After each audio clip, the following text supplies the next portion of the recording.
So here is the suggested solution to assignment that has been given to you based on the chapter on input validation.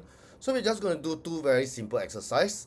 The first one is where we want to check whether an NRC number is actually valid, right? The second task will be where we are looking at um, the Singapore car plate numbers, right? So before we go there, let's look at the NRIC numbers. So we know, right, that the last alphabet of the Singapore NRIC number is actually a check digit.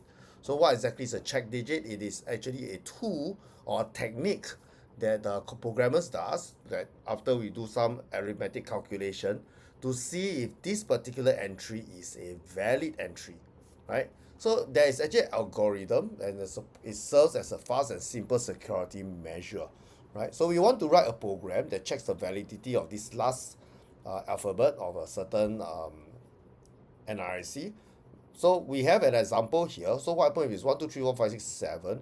What happened is there's this weight over here, depending on the position, and we are going to multiply each of these digits here with the corresponding ones on this weight and to obtain a total. Now, we know that the NRIC, the prefix, that means the first letter, can comes in either S, T, or F, or G, right? So there are actually 4 variants that's being used in Singapore right now. So if it is T or G, we'll add 4 to the total value. Otherwise, we leave it alone, right? And then we divide by 11 to get the remainder. Finally, we use this table here to check the prefix. So how do I go about trying to write this program? I'm going to put it as a user-defined function to make things a lot cleaner. So I have some input somewhere, which is my NRIC. And I'm going to start by checking whether calling this user-defined function as valid. Is it valid, right? Then we know that all NRIC number comes in the same format. There will be one letter to represent the prefix, 7 digits, followed by a checksum. So total there are 9 characters. So very quickly, I can just apply a length check over here, right? A quick length check. And if the length check is not equal to 9, I'm going to reject straight away, right? So that I can keep my code running fast. If somebody just key in an NRIC that doesn't even have 9 characters, I'm not bother going to do any more checks. It's rejected, it is false, okay? After that is done, okay, I do a quick later exercise to actually break up this entire NRIC into 3 parts, right? We have a prefix, which contains the very first character. So I just need to put the index 0 to extract the first character. Then the next 7 will be the digits. And finally, we have the checksum, right? Checksum comes in a letter, so I'm going to call it checksum letter, and I can just use the index -1 to actually extract the very last character of that string. Okay. After we've done that, okay, we have our parts. We can go on and check the format for each part of the prefix. So this is actually a format check for prefix as well as, okay, the digits, right? So I do a quick format check. There are 2 things to check, right? The prefix supposed to be either S, T, F, or G. So I can check whether if it is not inside F, T, S, or G, I'll return false. And then I also check the digits, make sure they are digits, right? If they are there are non-digits inside the digits, I'm going to reject straight away. So I don't have to do all the multiplication and my calculations. So straight away reject. But if you fit the criteria, then I just need to multiply the weight. How do I multiply the weights? First, I declare the weights, 2765432 right here. 2765432, right? And then I need a total to add up all the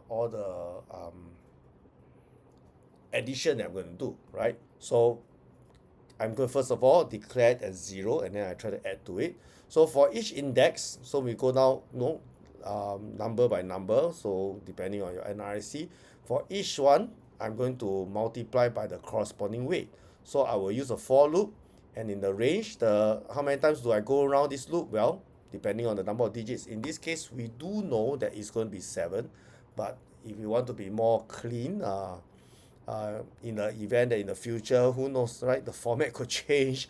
Unlikely, but we never know, right? So the total, we just add the now what we need to take note is that this digits right now is actually a string because the input comes in as a string. So this is still a string. I need to cast it to an integer so that I can multiply it with the weight, right? The weight is already declared as as integers, so it's fine. So I get my total, and then I adjust. If it's in T or G, I add 4, otherwise nothing will happen in this if statement, right? So after this, up to this step, I've actually gotten my total, which is great. Okay, now before I do that, the next thing I'm going to do is I need to actually have my checksum, right? Because ultimately after I get my letter, I need to check whether it's in the table or not. So I can actually have my table here. This table again, okay, it comes from here. Now you can actually use a list for this, but it's quite useful at this point of time to actually use a dictionary, because the entry doesn't matter which one goes first, right? We never know whether it's ST or FG. The order doesn't matter. So what I have is that I have two lists over here. There's a list, with the key of ST, I have this list. If the key is FG, I have this list. Two separate lists, right? And then now we get our expected letter, right? The letter that we want to match against this checksum. So I will divide by 11 to get the remainder. So I use a modulo. After that, we check if the prefix in ST, the expected letter is actually, I go down to my dictionary here, and the value is ST, right? Because the prefix is ST, I will actually grab this list, and then after that my remainder here is actually my index, right? So the remainder is 0, I will get a J. If the remainder is 1, I'll get Z. Remainder is 2, I get I, and so on. So that's what happens if the prefix is in ST. Otherwise, I'll grab the second list, right? The FG, this list over here, and again the remainder is actually the index. So what happens is the expected letter will be one of these letter based on our calculations, right? And then after we calculate, this is what our expected letter is. We match it with the letter that comes from the input, which is our checksum letter over here. So if it matches, that means if it matches, this line here will be a true. If it matches, we'll just return true. If it doesn't match, we'll return false to show that this particular NRIC doesn't work, right? It's not valid. So I hope you get that. If not, maybe you can go back and look through again and try, right? Now let's take a look at task 2. Now task 2 is slightly more challenging, so I will go a little bit slower. Task 2, we have the vehicle plate. Again, there are 3 parts, right? There's a prefix. However, the prefix could be 1 alphabet, 2 alphabets, or 3 alphabets. So it gets a little bit tricky. The main body, again, it could be 1 number, 2 numbers, or 3 numbers, up to 4 numbers. So that's the car plate number. So there's variation, right? So we need to be careful about that. And then there's a suffix, which is a letter after all the numbers, which gives us the check digit, right? Or checksum letter, actually. So this is the information we have, right? So what I'm going to do is, again, I'm going to use a user-defined function, and is valid SG plate. Okay, the input, this is the plate number that's coming in, is coming in as a string. So first of all, I'm going to leave my prefix blank. Why I do that is because I do not know yet whether is it 1 letter, 2 letter, or 3 letter. Same thing with digits. I don't know whether is it 1, 2, 3, or 4. But the checksum letter, I'm very sure is the very last letter. So I'll just grab that, right? So I'll define that, okay? So now what I need to do is I need to find some way to extract out the prefix and the main body. So I'm going to do, okay? So this is what I'm going to do. I'm going to actually get the prefix and digit. I'm going to, let the plate.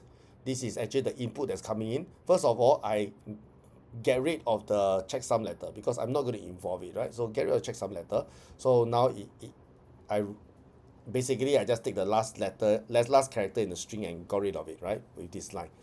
After that, what happened is for each character inside, I'm check whether is it a digit.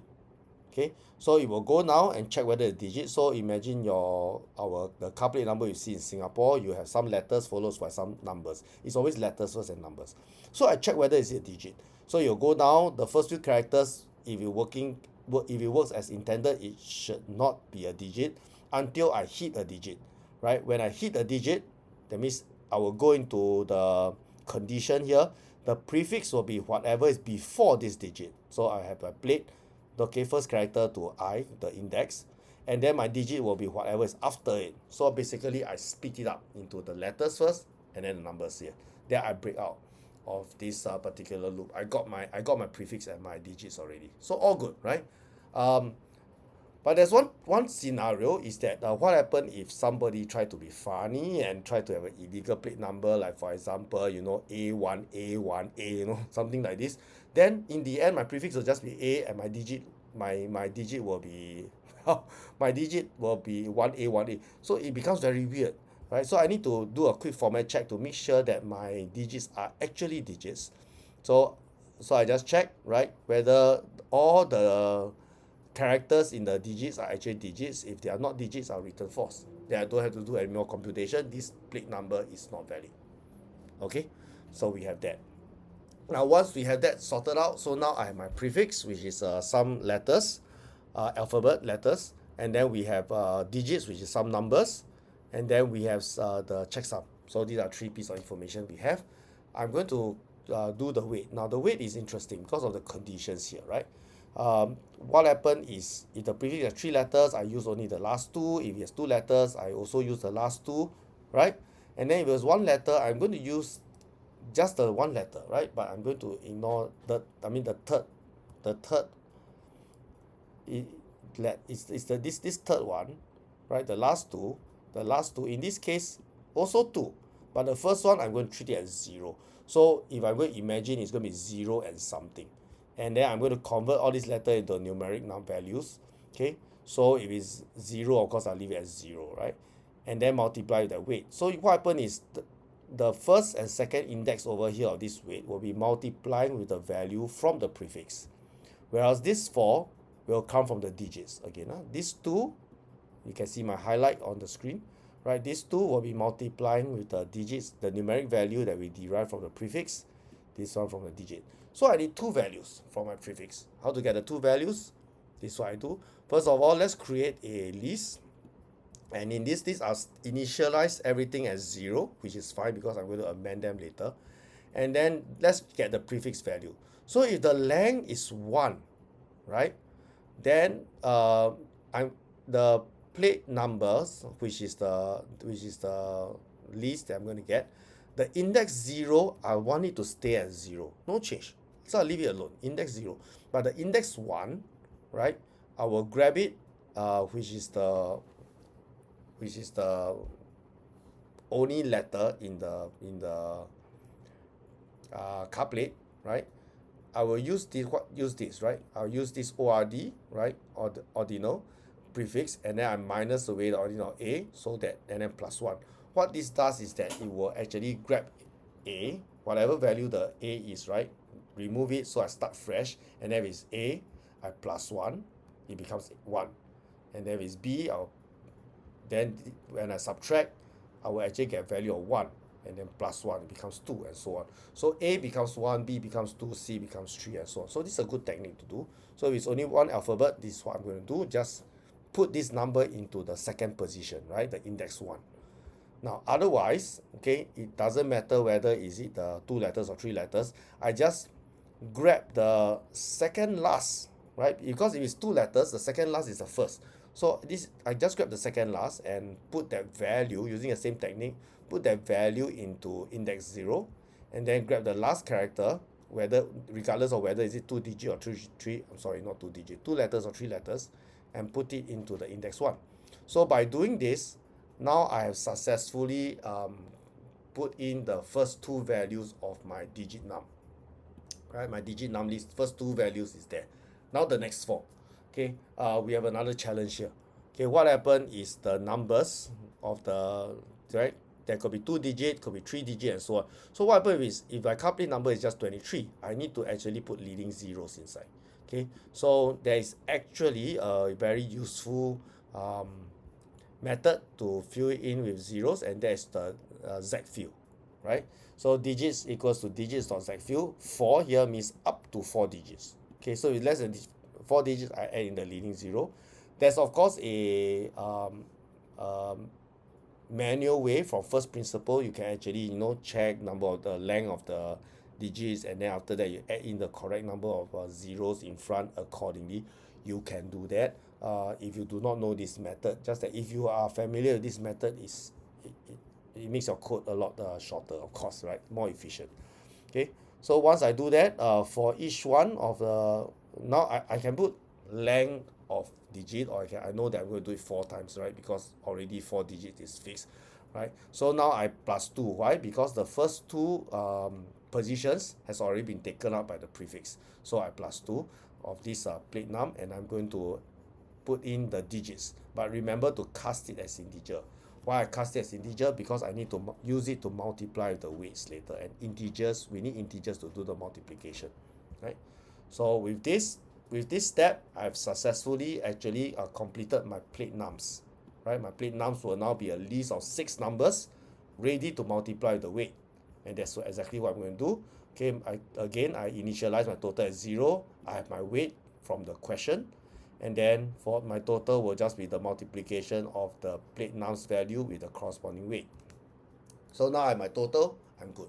So the next thing I'm going to do is I'm going to get a checksum letter, right? Just like with the NRIC. So checksum letter, again, it's a very long list. Okay, I just copy it from the question, So put it as a list, it's fine, right? It's a very long list. You just type it accordingly. Then we do the remainder is modulo 19, according to the instructions from the question as well. So this will give me the remainder after I divide by 19 from the total, right? And it will serve as the index to tell me which of this letter is the one that I want. So the expected letter will be the checksum letter, and then the remainder is actually the index. Throw it in, right? That means remainder is 0, I should get A.